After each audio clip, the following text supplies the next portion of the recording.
Megatrend. So now that we have finished with our housekeeping items, I would like to take this time to briefly introduce you to the Healthy Aging Alberta initiative and the CORE Alberta platform for those who might not be familiar with it. If you are, it is the same spiel, so my apologies for that.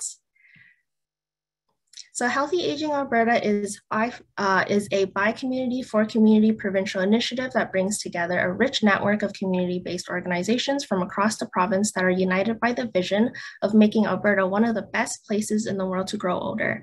Healthy Aging Alberta focuses on the development of a coordinated, community-based senior serving sector that is respected and integrated within the broader senior system of care and can empower and inspire every senior to age how they choose, ultimately improving health and social outcomes for older adults.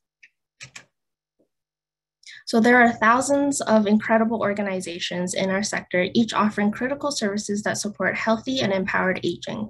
But we can be stronger together and have a louder voice when united. Together, we can create the bedrock for healthy aging in our province by building a network that connects sector organizations.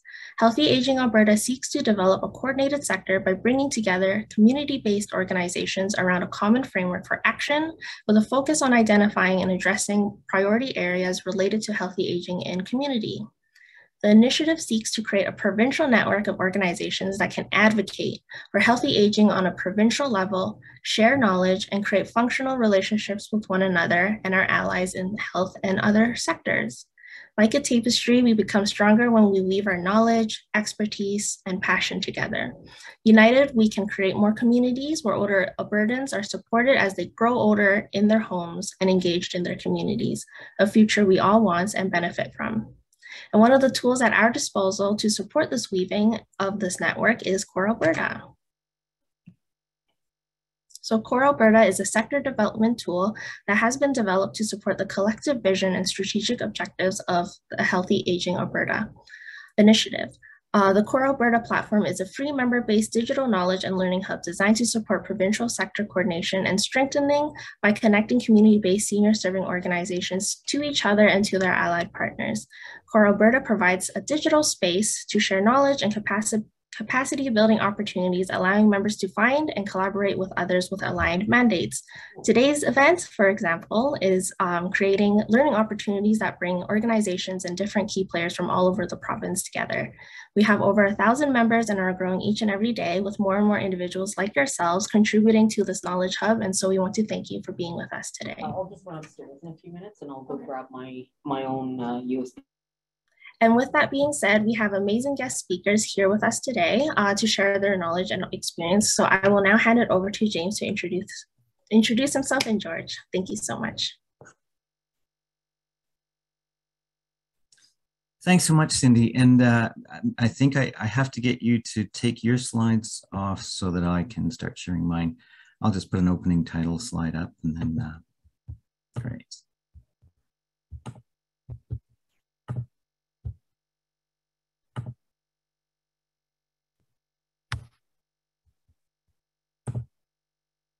Okay, let me know if you can't see that. So I'm James Stauch. Hi, everyone. I'm the director for the Institute for Community Prosperity at MRU and the author of Aging and Thriving in the 21st Century. The genesis of this project came out of an amazing conversation or series of conversations with the ATCO transformation team, who lead something called the ATCO Space Lab and are exploring aging issues and dynamics as a topic of interest in the company. So they're looking at technological, commercial, social purpose standpoints, and we're really privileged today to have George Constantinescu, a Senior Vice President and Chief Transformation Officer with ATCO, here with us today. So George is responsible for leading transformation initiatives that enable innovation and growth across the enterprise and advancing new commercial initiatives around the world. George and his team provided really insightful queries, guidance on scope, and continually pushed me on the scan remaining broad and systems focused, not fixated on specific solutions, no matter how alluring those solutions might appear. So over to you, George. Well, thank you very much, James. And good morning, everyone. It's a pleasure to be with you. Thank you very much for the opportunity to join you for this presentation this morning. My role within ATCO is to look forward, and felt very lucky, very privileged to have met James in this journey. As we were looking forward at strategic topics of interest that are going to be relevant in our future.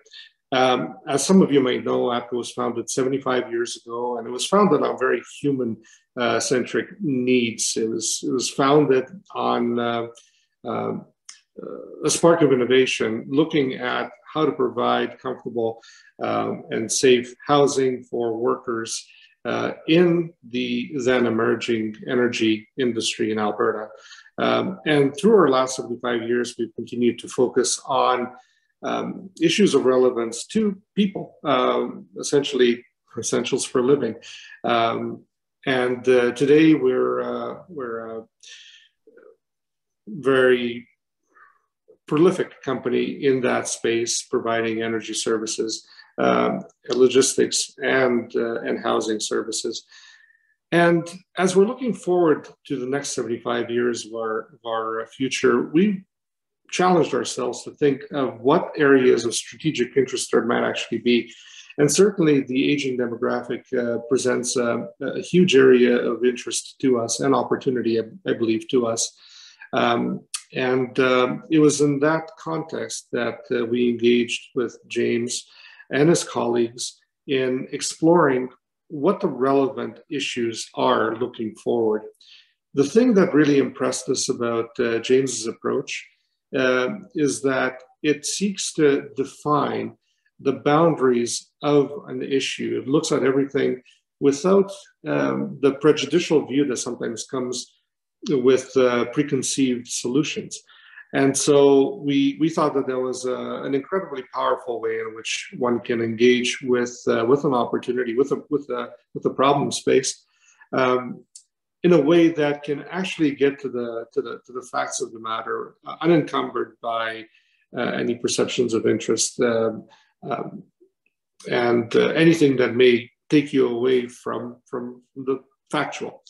And we're incredibly gratified that we were able to participate in this effort with James. And I think you all, like we, are going to be quite impressed with the work that he has generated here. So without further ado, James, thank you.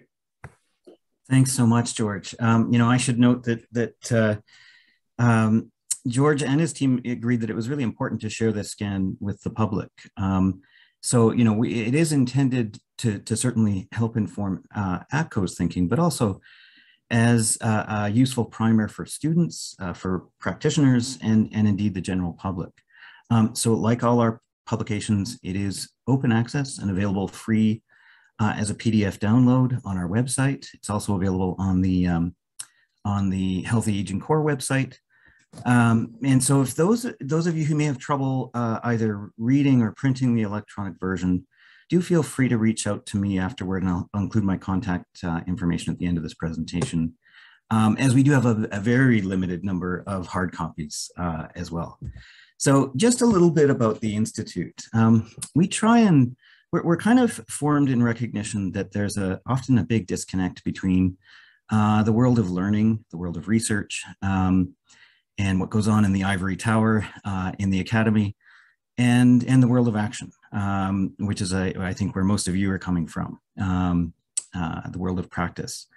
And so we're hoping to with our work, draw a clear link between those two worlds. And the other two areas where we're really hoping to apply a link to is bringing a systems lens to, broadly speaking, social problems, which is meant to include a whole range of things, including social equity problems and environmental problems and even some cultural challenges and so on. And so as our kind of theory of change is that we have to get to know the system, we have to listen to the system and all the players in the system. We end up finding new ways to map the system. And we'll have a few examples of that this morning. And then, of course, it's not a linear process. It's actually quite iterative, and it's looping back onto itself continuously. This particular scan kind of sits more towards the learning side and not less so towards the action side. It might strike you as maybe a superficial treatment. And indeed, I'm not an expert on aging, but I want to make the case to you that what I do bring to the topic is a systems perspective. So how are the dots connected between these issues in a way that the general public, policymakers, innovators, whether commercial or not-for-profit, can readily absorb and potentially act on. And we're hoping that maybe there's some new and novel connections that are made. So it is a 60-page scan. It covers a lot of terrain, demographic, health, socioeconomic trends, housing, community, lifestyle trends, ageism, issues like elder abuse, loneliness, social isolation, purpose and meaning. And I want to make sure that I thank Cindy Nguyen of United Way of Calgary and her team. She assembled a group of community practitioners, many of whom I see are on the call today, through Healthy Aging Alberta. And these are some of the people I talked to, practitioners and academics, who really generously shared their time and knowledge about trends, issues, and innovations in aging. So this wouldn't have been possible without having those really rich conversations. So the scan is principally guided by the following question. I'm cheating because it's actually two questions smushed into one, but the question that motivated us was, what factors are preventing older Canadians from flourishing? And how might we transform systems to maximize the choice, dignity, mobility, security, and trust accompanying an aging population, transitioning into less autonomous living circumstances? Kind of related to this, I also really love how the National Institute on Aging at Ryerson University posits a very similar question, but more simply. They simply ask, how do we make Canada the best place to grow old? What's striking is how much agreement there is among so many practitioners across so many fields about the big issues, the trends, the issues, and how we need to focus our future energies and resources. This is not something you encounter in many social areas. We did a parallel study on food security, for example, and practitioners and policymakers and others are all over the map as to what to do about food security. On aging, though, there's far more alignment. We're going to stop for a second here. And can I ask Cindy or Meili to activate the poll at this point? I want to throw a couple of language questions out to the group, as I'm curious to see how those interested in these topics in Alberta in particular respond. So I'm curious to know, which of the following spellings of the word aging do you use or prefer? So we'll give you a few seconds to fill out your favorite answer.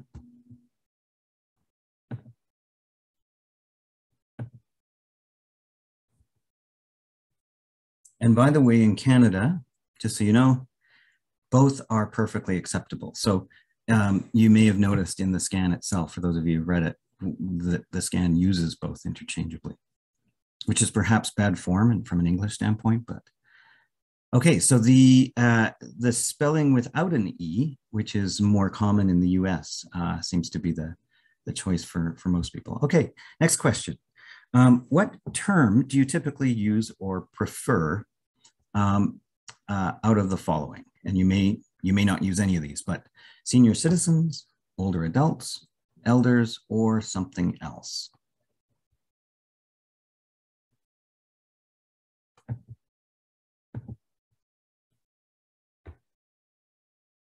Give you a few minutes or a few seconds to fill it out. And again, in the scan, we use all of those terms and more fairly agnostically. Okay, older adults. Pretty clear choice there. That's interesting. Senior citizens falling out of favor. That's super interesting. Great. Well, thank you for that. That's illuminating for sure. So I mentioned that there's agreement among many experts on the main points, but that doesn't mean aging in Canada is not a complex issue. It's actually one that is becoming vastly more complex. The older adult population, of course, is more diverse, far more diverse than in past eras. And this diversity has many faces, from culture, race, and gender to lifestyle patterns, preferences, sexual orientation. It is also clear that many systems overlap, they intersect, and they sometimes appear as paradoxes, or they at least present really vexing choices. There's also a lot of jurisdictional complexity and sectoral complexity with regard to policy, protocols, and practice. As one example, elder abuse is an issue that is most frequently also a form of family violence, but also connected to the systemic issue of ageism, connected to social isolation. It's connected to caregiver stress. So intersectionality plays an important role. Just as another example, there's a connection between low income, social isolation, and nutritional risk among older adults, particularly men who are members of a racial minority group. So lots of really interesting overlapping dynamics. Aging is a global megatrend. There are currently over 700 million people on Earth over 65. That's 1 in 11 humans. That number will double by 2050, when 1 in 6 people will be over 65, partly due to improved medicine and nutrition, and partly due to falling fertility rates. So worldwide, life expectancy tends to grow by about 3 months on average every year. So you can do the math in terms of how rapidly life expectancy is increasing. It's really quite something. I'm not going to cover all the demographic highlights for Canada. There are many in the scan, but I will focus in on one. Where you were born in Canada makes a difference. So British Columbians and Ontarians can expect to live as long, on average, as the very top global performers, talking Switzerland, Japan, Italy. But Nunavummiut, residents of Nunavut, their life expectancy is 10 years lower. In fact, Nunavut, like much of Indigenous Canada, is actually just under the global average, roughly in line with countries like Nepal, the Philippines, Iraq. Now, with respect to Alberta, and in many ways, we are a very average province on a lot of measures, but we do stick out on a few data points. We have the lowest percentage of seniors by actually quite a bit compared to all of the provinces at 12%. However, we also have the fastest growing population of seniors. And along with Quebec, we have the greatest proportion of seniors living in long-term care, or at least the greatest proportion over 85 years of age. It's about 40%. So just a little bit of a timeline analysis of one particular trend here. We looked at a lot of socioeconomic trends, work, retirement planning, mortgage debt, and so on. But I'm going to zero in on poverty for a moment. Canada's proportion of seniors in low income is currently below the OECD average. It's about 9% versus about 12.5% for the OECD. Although there are different measures of poverty, and so some go below that. Some are as low as 6%, some are as high as 15%. But that's overall less than half the poverty rate of seniors in the US. Now, let's take a look over the last century. There's an interesting interplay between seniors' socioeconomic status and welfare state income support. So going back to the early 50s, Canada had one of the highest rates of poverty among older adults in the Western world. With the introduction then of the old age security and about a decade later, the Canada Pension Plan and the Guaranteed Income Supplement, this began to quite literally eradicate poverty among older adults. So we see this huge precipitous drop starting in about 1976. So by the time you get to the early to mid 90s, Canada actually had the lowest senior citizen poverty rate in the world. And then starting in about the mid-90s with Paul Martin's austerity budgets, and that was paralleled by austerity at the provincial level, Ralph Klein, Mike Harris, and others. This trend began to reverse. And thankfully, in the last decade, the situation has gotten marginally better again. And that's due in part to a wider berth for fiscal stimulus and Keynesian approaches beyond the Great Recession of 2008, 2009. And also, starting with the Harper government, seniors found more of a voice at the cabinet level. There was actually a Secretary of State appointed under Harper, and that was elevated to a full cabinet position under Trudeau. So that appears to have had some marginal benefit, and there may be other reasons for that that are more specifically policy reasons. So for any wonks in the audience, I'm sure you have a deeper analysis of that one. We looked at housing and health issues. We looked at lots of trends going beyond socioeconomic. We looked at health trends.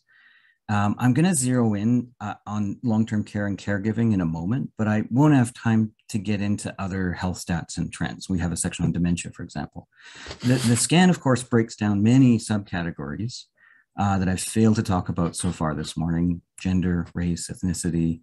I will note that ethnicity and language, by the way, are strong predictors for whether an older adult will live in intergenerational living versus in a private dwelling with a intergenerational living within a private dwelling. So they're living with their kids and their grandkids versus living in a congregational setting. So if you speak English or French as your first language, you're far more likely to live in a congregational setting. That's not surprising, but it's worth noting. I do want to pause though and just highlight that there are a number of issues unique to the roughly 2% of older Canadians who identify as either First Nations, Inuit, or Métis. So Indigenous people on average are much younger than the Canadian population as a whole.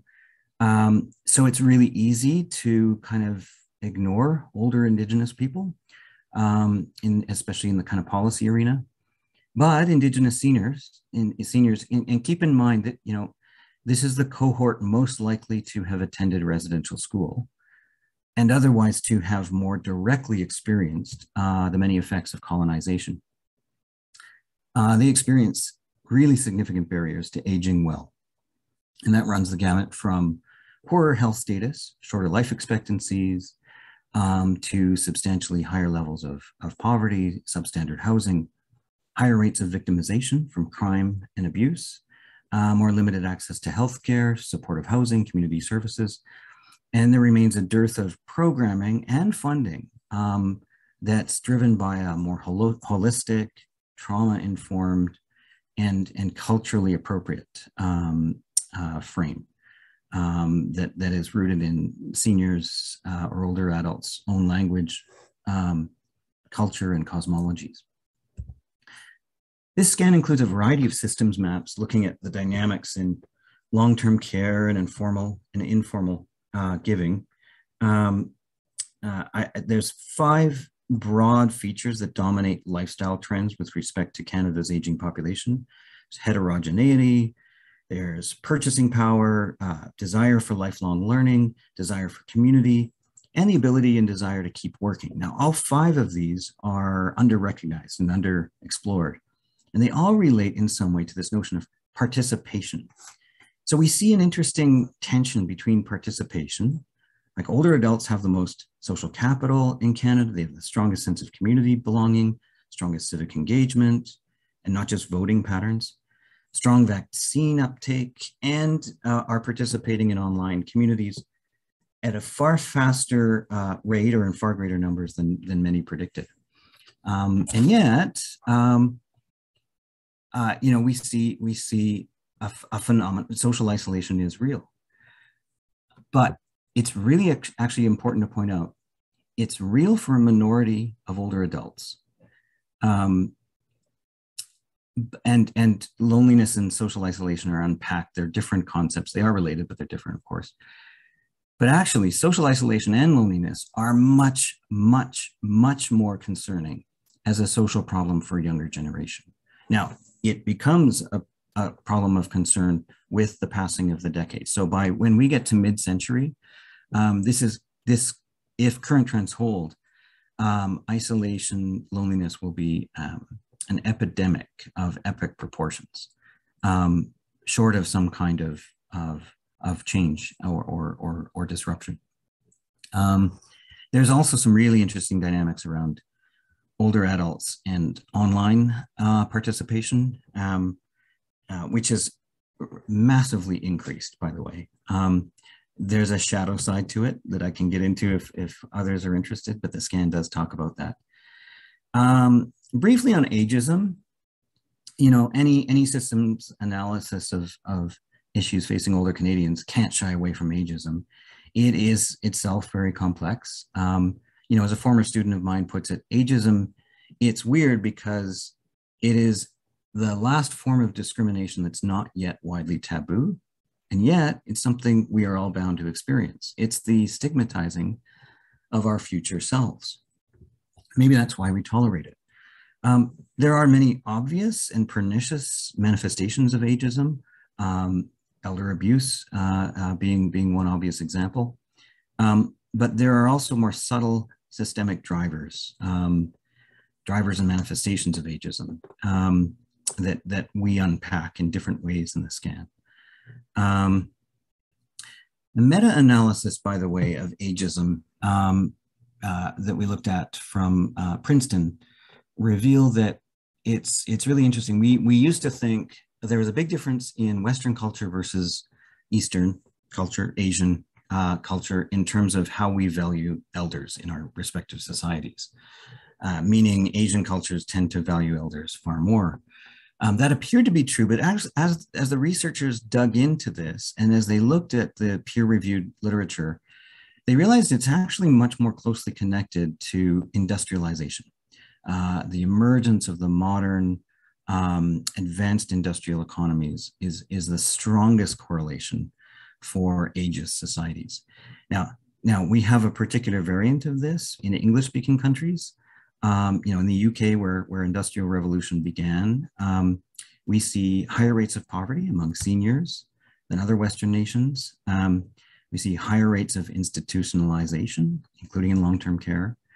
You know, the Victorian poorhouses, the industrial schools, the reformatories, they really provided the template for really Canada's two most spectacular public policy failures: the residential school system on the one hand, and institutionalized long-term care. That may be controversial, but it shouldn't be. There's a direct historic connection there. Purpose is a really big deal. One interesting anecdote: the founders of a little startup called, well, it's no longer a startup, it's actually quite a growing enterprise called HappyPad. This is out of the UBC Okanagan. It was incubated by students and a professor there as they were starting this enterprise, which is really trying to connect seniors to opportunities to share their homes with other people. And they wanted to know, well, why did seniors sign up in such great numbers? What do they like about this? Is it the need for companionship or security, or to get help around the house? And they found that, surprisingly, it was none of those things. It was actually overwhelmingly, it was about the opportunity to provide someone else in need with a place to live. So it was all about purpose as to why seniors signed up. And that caught them by surprise, actually, because they didn't even ask the question, but it kept on coming up.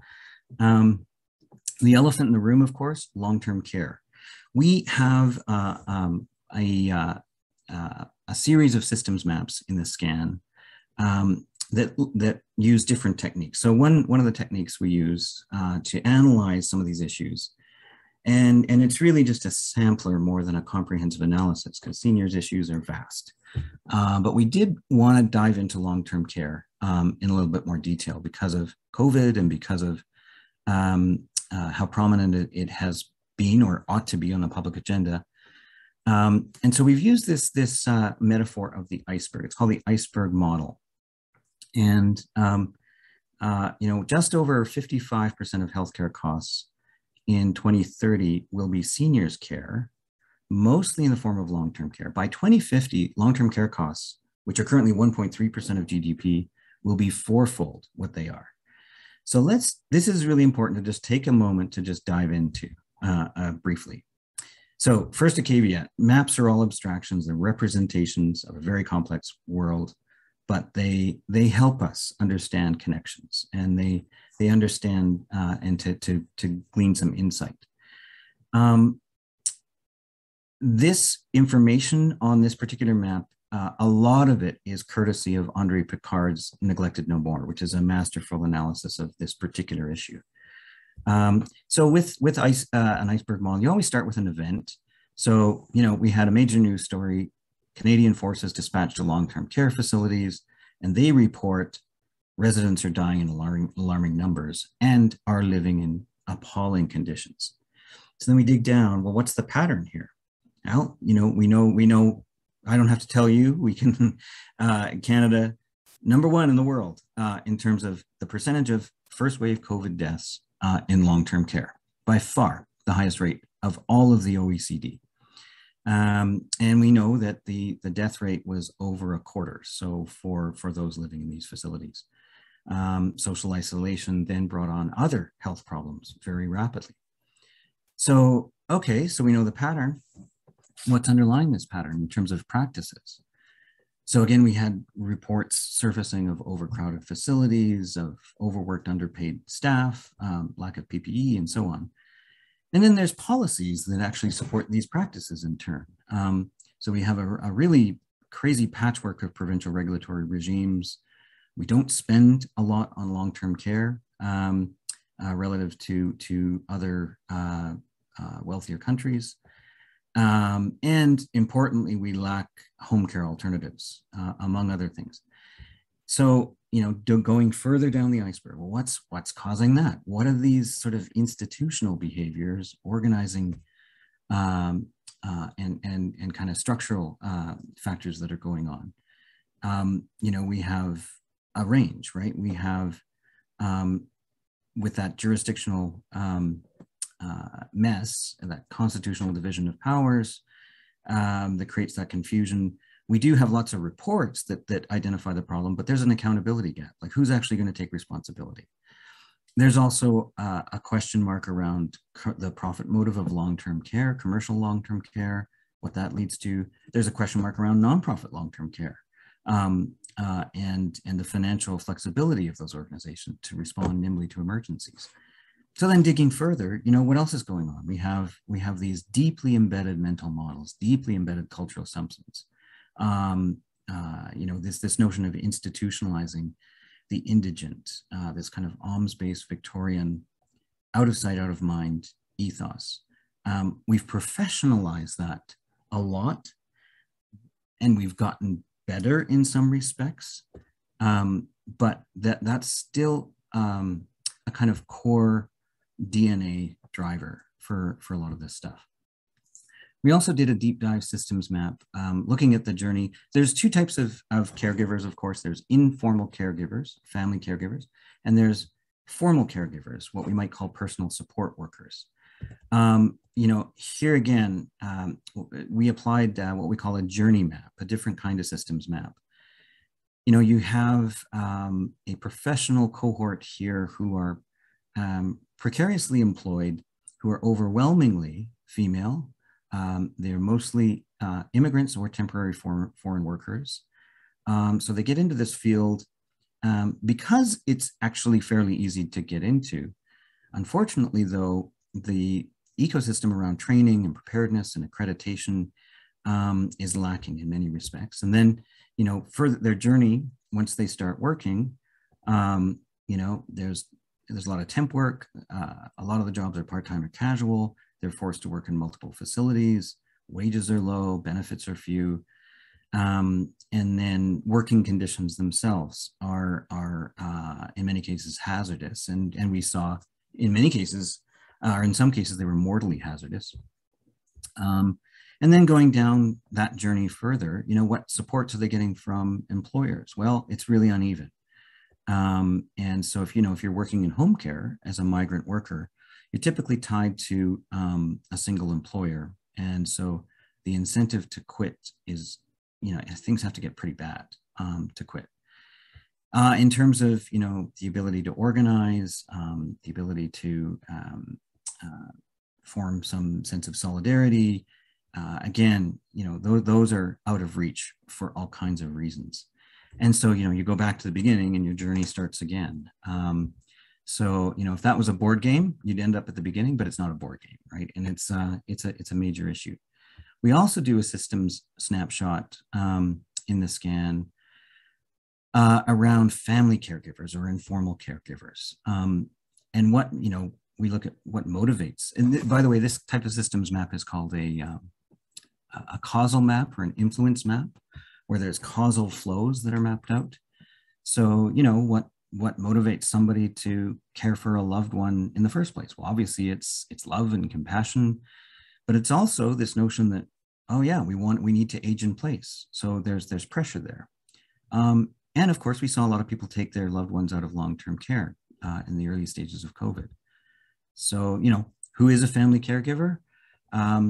Lots and lots, millions and millions of Canadians, and many are, oh, well, it's overwhelmingly female. Many are seniors themselves.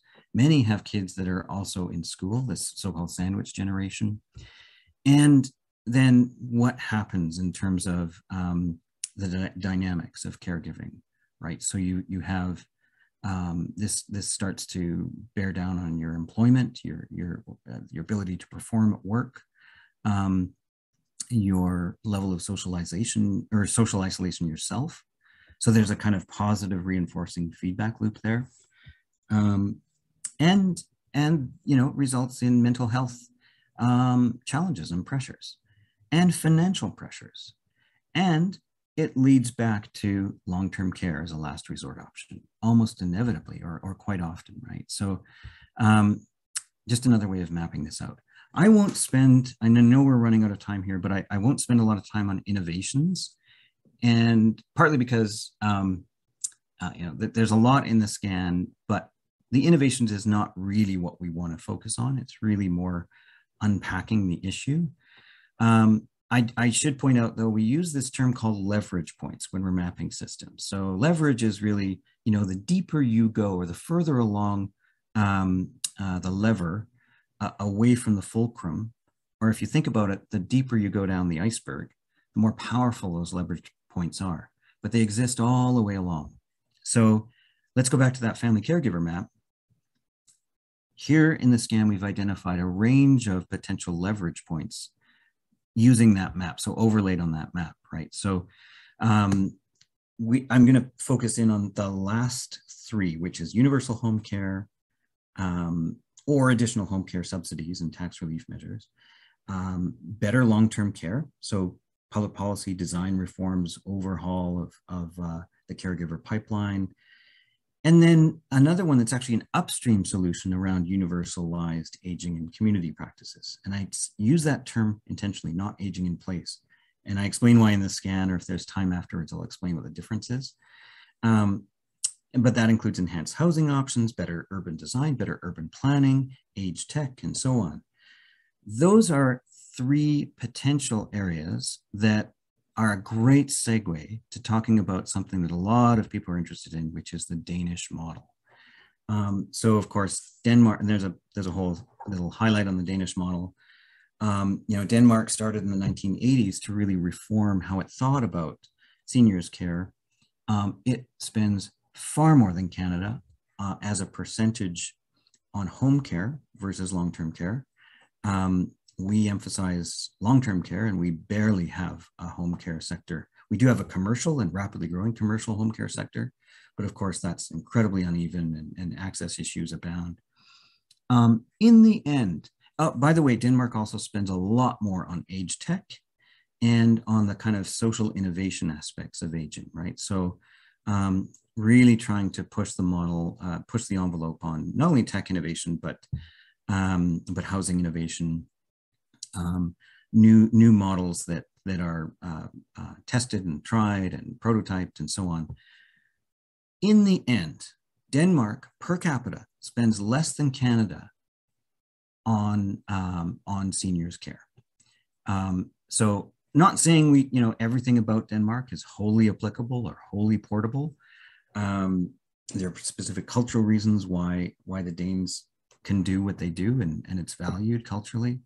But it is worth taking a much deeper look at and trying to glean some lessons out of that. Again, there are many sections that we look at. We look at lifelong learning. We look at intergenerational living. We look at sustainable cities, universal design, inclusive design. How do these all interact? How do these all relate? And how do they manifest themselves? So we have lots of little examples, little anecdotes. We have a lot around age tech. Things like innovations, little anecdotes around next-gen hearing aids, the role of personal assistance, the role of robotics, and a really interesting kind of framework tech that enables a lot of this, that I think will be increasingly important and powerful, from how we deal with healthcare to how we design cities. And that is using sensors. There's all kinds of sensors. You can have wearable sensors, you can have sensors on your smartphone, location-based sensors. And these are just this is kind of an archetype or a categorizing of those kinds of sensors. And well, how does this actually land on the ground? Look at Birmingham.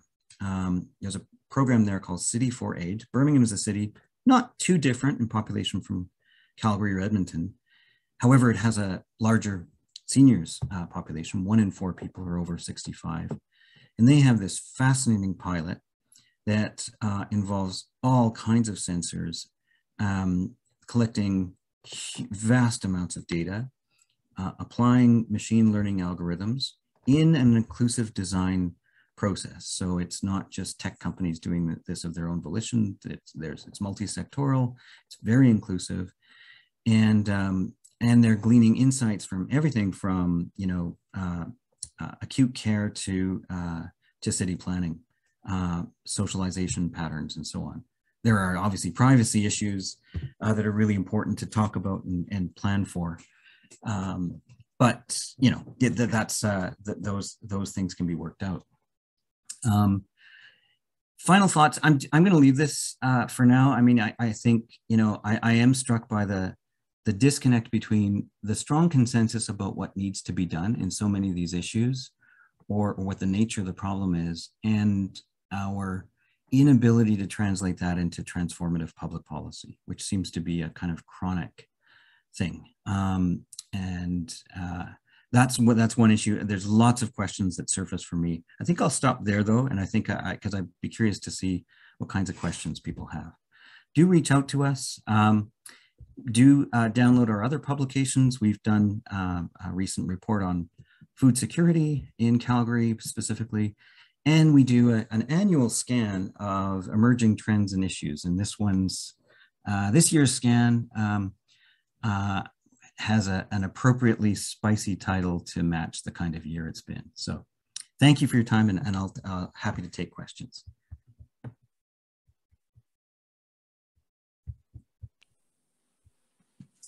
James, it's Punch Jackson here.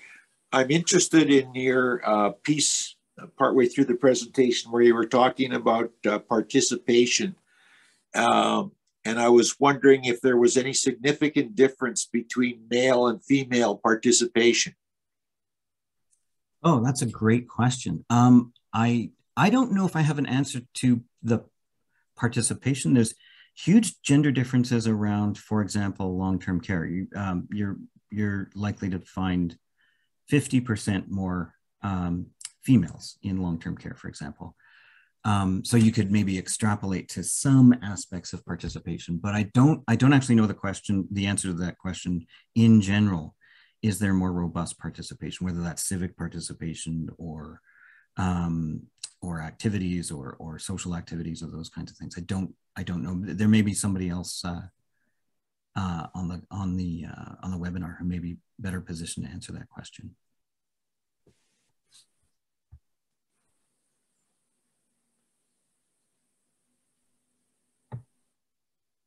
And maybe Cindy or Meili, if you know, if you can kind of summarize any of the questions in the chat, that might be helpful.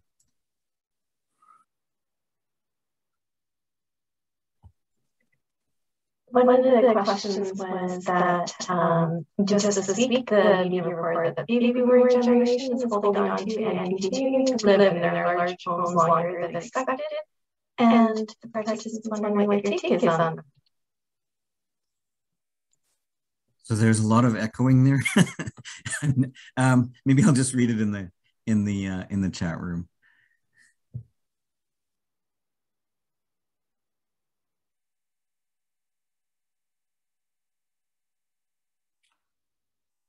So there's a question here: how do we encourage care workers into rural and remote regions in the province? It's a struggle for the current long-term care system, and there are fewer pre-employment requirements for roles in those homes.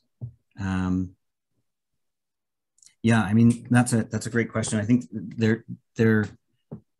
I'm not sure I have an answer to that that's cogent, other than to say, you know, my colleague David Finch at the Institute is doing a lot of really interesting research into talent acquisition and talent retention. And the Canada West Foundation, he's been doing some work with the Canada West Foundation. They are about to, I think this week or next, release a report that takes a deep dive into, in the Alberta context, what do we know about towns and cities that are able these days to attract talent? What kinds of things are they doing? What kind of emphasis are they placing? Now, there's a lot of emphasis on tech talent. I do expect them to cover healthcare talent a little bit as well. But they're finding out that, not surprisingly, it's much more important to develop a kind of sense of high quality of life. People identify in an urban context more frequently with the city or the town they're living in than they do with the region. So it's really important for the municipalities to play a really strong role here. It's not going to be easy for the province to do this by themselves. And so, you know, you've seen municipalities provide, you know, interesting lifestyle or even in some cases cash incentives. The most important point is, do people have a sense that if they move here, it's going to be a place where they won't feel uncomfortable? Especially, keep in mind, racialized, female, often single workers, often new to Canada. You know, it's easy to move to a city like Toronto, relatively easy to move to a city like Calgary or Edmonton. Much harder to get your head around living in a smaller place where you really don't know much about that place. So we may see a kind of like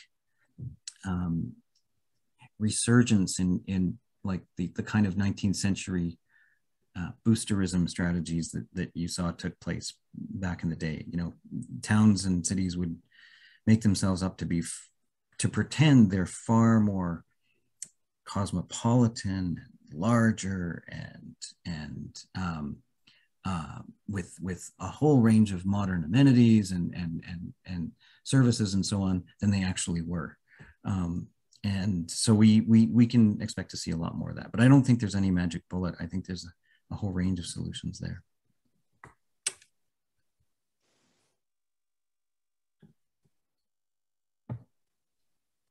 So other questions, and I just looking back in the chat here.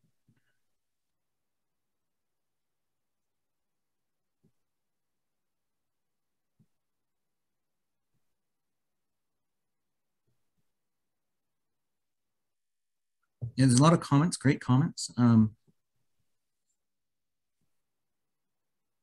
Yeah, immigrant populations prefer to be with their own cultures often. Yeah. So it is easier to live in a city in that respect. And intergenerational living, like, you know, it's interesting if your first language is South Asian or Southeast Asian, so, you know, Punjabi or Urdu or Vietnamese, for example, you are highly likely to be living in a intergenerational private home as a senior, as an older adult. And you know, conversely, if your first language is French or English, far less likely, far more likely to be in a congregate care setting.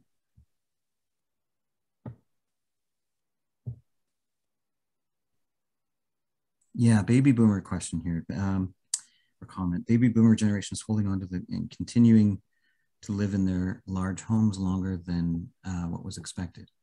So there's a whole section or a series of commentary in the scan on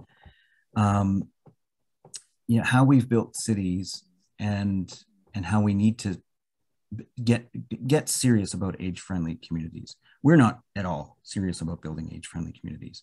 If you ask any planner, random planner, city planner, unless they've taken it on their own volition to do professional development and learn about aging themselves, they don't learn about aging. And that's confirmed in the literature, by the way. So we do not plan cities. We do not plan new communities, new suburbs, generally speaking, for older people, right? We're still building suburbs that don't have sidewalks or that have sidewalk on one side of the street. And we're going to rapidly see people being stuck in these auto-oriented suburbs. You know, it may be transformed with an age of self-driving cars, for example, which could actually like usher in a whole new era of sprawl. But that's not the only issue. It's not just about mobility. We also know there is a decades-long research initiative in England or across the UK that looked at what kinds of housing arrangements were most likely to produce a thriving older adult population. And one of the things they found was that you know, super high density, not great, where you're kind of stuck having to use an elevator and then you're spilled out onto the street, or all of your services are contained in the building. So you're only with other seniors. You're not interacting with the broader community. Those are not great examples. Nor is it great to be stuck in a kind of single family home, or even worse, an infill in the kind of inner city. We see lots of infills in Calgary. That's not a great solution either, right? Because there are tons of stairs, really narrow living. So what they found was where you have kind of medium density, but attached to more vibrant community environments. Now that could be anything from shopping malls to interesting main streets to neighborhood hubs where you can go downstairs, you can get your hair done, you can go to the pub, you can go to a cafe, you can do a little bit of shopping, and you're doing it with the broader community, with younger people, with you're interacting with, so you're feeling like you're part of the community. You're embedding yourself in that experience. That is, by the way, that's more important than aging in place, strictly interpreted, right? So it's, when we say aging in place, it's not necessarily about attachment to a physical building, you know, unless you spend many decades in that building and there, you know, you've seen your kids grow up in it. Yeah, that is a factor. But we sometimes put too much emphasis on the place piece and less on the community piece. It's really more about community. If you think of, you know, if you have kids, the saying is, you know, home is wherever your parents are. Well, in a way that if you just flip that, it's the same dynamic, right? Home is wherever your community continues to be. So your physical space can shrink, your actual building envelope can be quite different. And you might be quite happy moving into a multifamily setting, even if you've lived in a single family home all your life. The important piece is, do you still have access to your community, or at minimum a community? Or are you suddenly find yourself in what feels like an institution? That's a really, really key difference. More important than anything else in terms of that whole kind of housing and aging in place dynamic.